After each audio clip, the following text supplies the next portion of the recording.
Hello, everyone. Thank you for joining me today. I'm Joy Thomas from Carter Middle School, where I teach 8th grade social studies.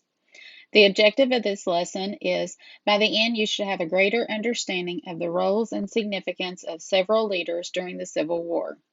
This is part of two standards, 8.62 and 8.63. So we'll start by taking a look at the most famous of the Union leaders.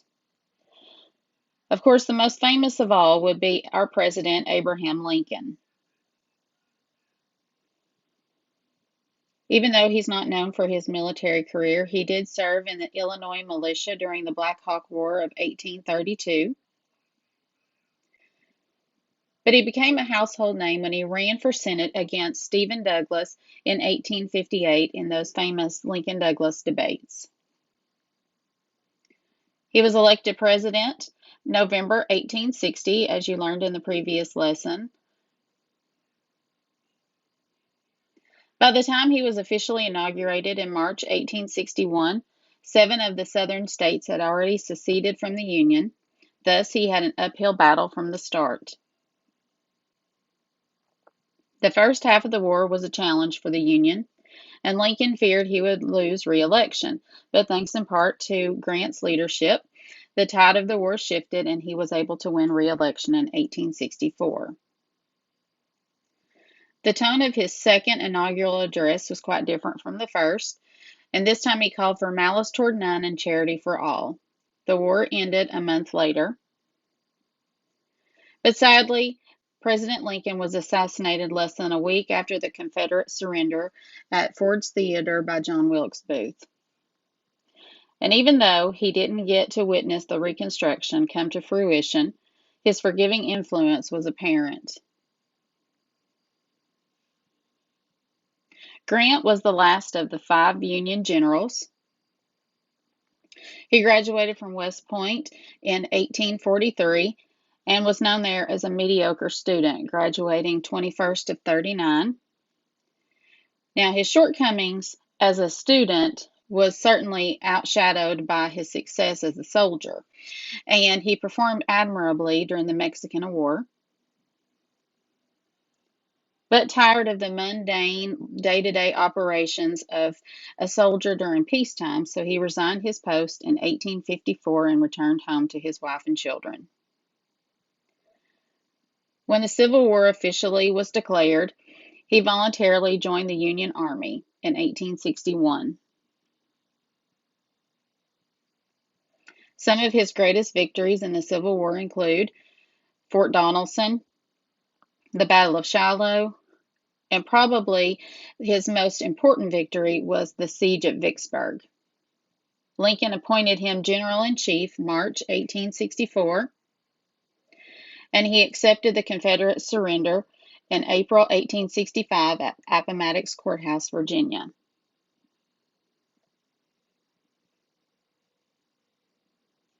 Now, this name you probably recognize. This would be Admiral David Farragut.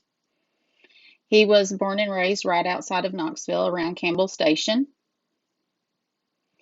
He and his father commanded a captured ship in the War of 1812 when he was only 12 years old. He chose to fight for the Union in spite of being born and raised here in the South. And his greatest victory came in August of 1864 in the Battle of Mobile Bay. This victory placed the last open seaport to the Gulf of Mexico into the hands of the Union.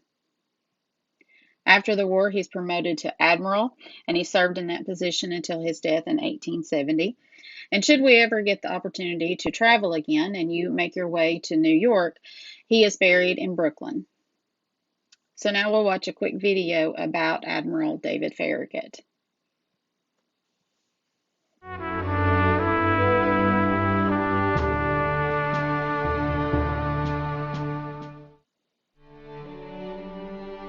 David Glasgow Farragut was born on the bank of what is now the Tennessee River near Knoxville in 1801.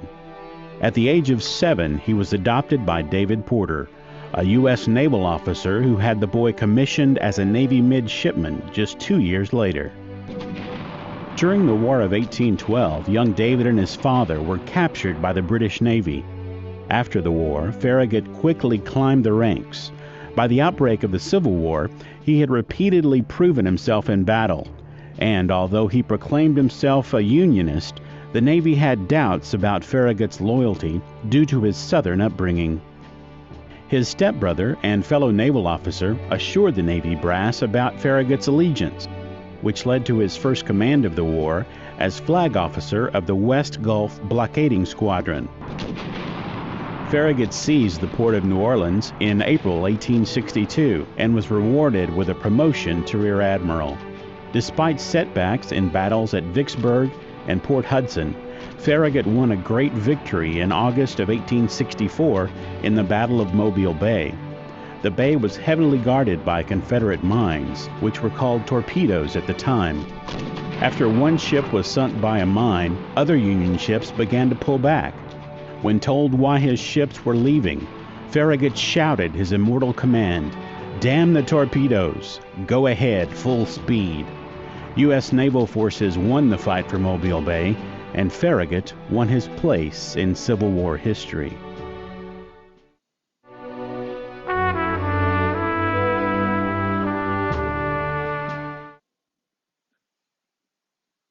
All right, now we'll move on to look at the leaders of the Confederacy. Now, you may be thinking that, Miss Thomas, you've made a mistake. This is not the Confederate flag, when in actuality, this is one of many of the Confederate flags. However, it is not the battle flag of the, or what we know as the rebel flag. So, the president of the Confederate States of America was this gentleman named Jefferson Davis. He also graduated from West Point in 1828, and like Ulysses S. Grant, he was a mediocre student. He actually graduated 23rd of 34th, so technically he would be in the bottom half. He owned a cotton plantation in Mississippi where he was quite successful and firmly believed in the institution of slavery. Like the President of the United States, Abraham Lincoln, he also served in the Black Hawk War, and he fought in the Mexican War under the leadership of future President Zachary Taylor. In fact, he would go on to marry Taylor's daughter. Sadly, she did not live very long after they were married.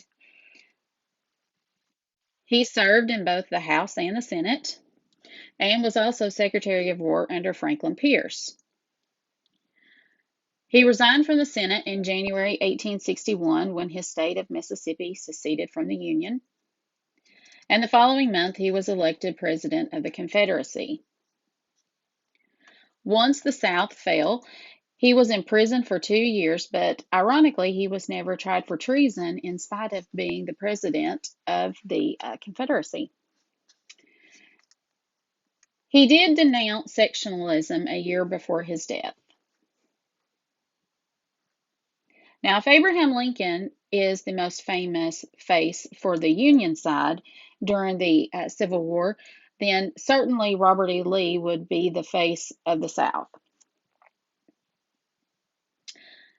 He also graduated from West Point in 1829. However, unlike those that we have discussed previously, he was a standout student, graduating second in his class. Like those that we've already discussed, he also served in the Mexican War and was also the superintendent of West Point. Therefore, you can deduce that he would have trained both people that he would fight alongside of and in the Confederacy, but he also would have trained several of the soldiers for the Union side as well. Because of that, he was respected amongst both the Union and Confederate soldiers alike.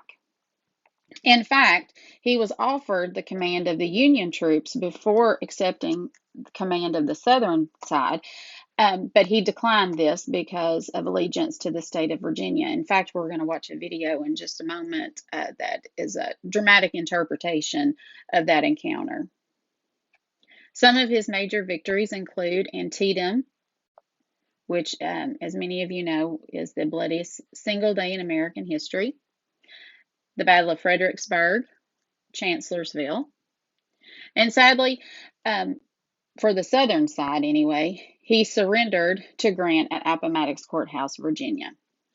After the war, he became president of Washington College in Virginia and remained in that position until his death in 1870. Up next, we have Thomas Stonewall Jackson, who served as Lieutenant General for the Confederacy. He also graduated from West Point in 1846. And like several of those that we've discussed today, he also served in the Mexican War. He earned his famous nickname at the first Battle of Bull Run in July 1861, when a fellow general said, "Look, there's Jackson standing like a stone wall." The name stuck. He fought admirably at Fredericksburg and led a devastating assault at Chancellorsville. He was trusted by Lee and was loved amongst his men, so it was ironic that he actually died as a result of friendly fire on May 10th, 1863. And the last Confederate general that we'll discuss today is Nathan Bedford Forrest, who also served as Lieutenant General. Now, he is quite a polarizing figure from Tennessee. He is best known for leading his men in an escape from Fort Donelson to go on to lead a successful attack at Shiloh. He aided Braxton Bragg's troops at Chickamauga. And in April 1864, he overran Fort Pillow near his home of Memphis, which was manned by 262 men from the U.S. Colored Heavy Artillery. He and his men were enraged at the sight of black Union soldiers, so they executed many of the men after they had surrendered, which, as you know, would be a war crime. Remember, Fort Pillow became a rally cry for African American troops. Now, as many of you know, he does go on to become one of the founding members of the KKK, but before he died in 1877, he did have a change of heart and called for the demise of the establishment. Now, we'll watch a video about Nathan Bedford Forrest that kind of gives you two different viewpoints on this infamous Lieutenant General from Tennessee. It's the latest move to push relics of former Confederate General and KKK member Nathan Bedford Forrest out of Tennessee. One local lawmaker just filed a bill to abolish Nathan Bedford Forrest Day, which is celebrated today. With the growing controversy surrounding different monuments and tributes to Forrest, our own Rebecca Schleicher joins us live from Legislative Plaza to find out who Forrest really was. Rebecca. Well, Rory, one of the major debates is whether Nathan Bedford Forrest deserves to have his bust on display here at the state capitol. He was a slave trader and notorious for butchering unarmed men in battle, but historians say his story is so much more complicated than that.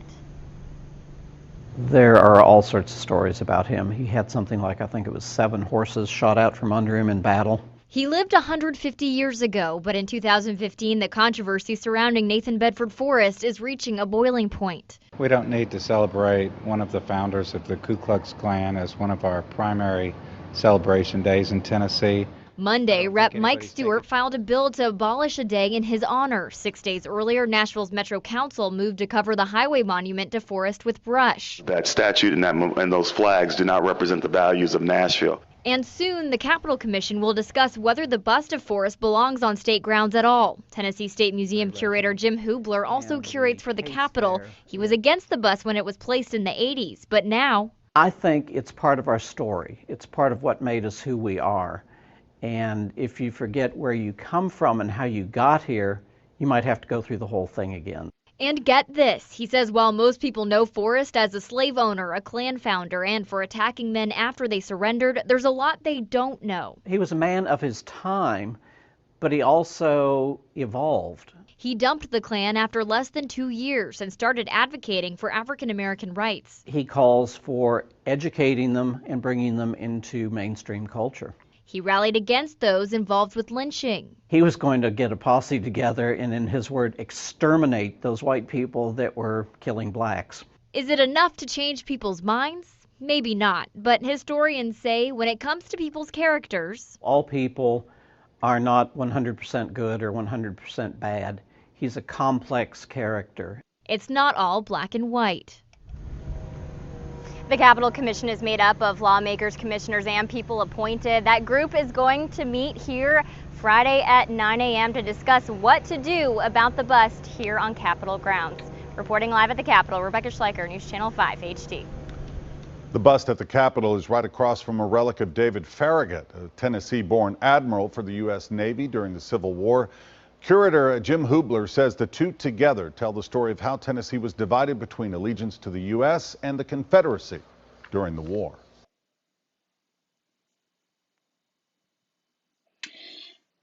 So now for the task at hand, you need to complete a chart comparing the 4 major leaders that we've discussed today and determine which leader you feel demonstrates the greatest leadership. Now, I know that was quick and we didn't get to go into nearly as much detail as we would like, but hopefully that will give you an overview and will help bridge the gap that we missed while we had to end school a little bit sooner than we would have liked. Thanks for watching.